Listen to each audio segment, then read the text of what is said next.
मैं सकता हूँ मोबाइल से ही मैसेज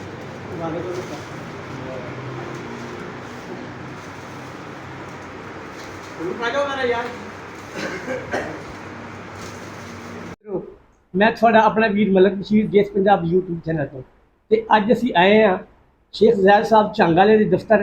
ये उम्र की सादत हासिल करके आए ने, मालिक कनात का घर देख के आए ने। तो सानू बड़ी खुशी हुई है कि आते हैं जहाँ वही लोग जिनको सरकार बुलाते हैं। लोगों के पास अरबों डॉलर की रकम है, लेकिन सरकार उन्हीं को बुलाते हैं जो खुश नसीब होते हैं।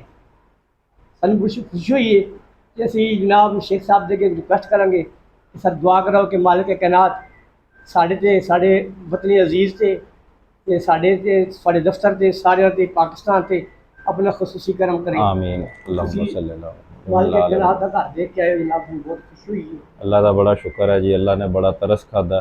अल्लाह असी सारिਆਂ ਤੋਂ ਰਾਜ਼ੀ ਹੋ ਜਾਵੇ, ਸਾਰਿਆਂ ਨੂੰ ਹਾਜ਼ਰੀ ਦੀ ਤੌਫੀਕ ਅਤਾ ਫਰਮਾਵੇ, ਅਸੀਂ ਸਾਰਿਆਂ ਦੀ ਮਗਫਰਤ ਫਰਮਾਵੇ, ਸਭ ਨੂੰ ਸਿਹਤ ਅਤਾ ਫਰਮਾਵੇ, तमाम ਲੋਕਾਂ ਦੀ ਪਰੇਸ਼ਾਨੀਆਂ ਦੂਰ ਫਰਮਾਵੇ।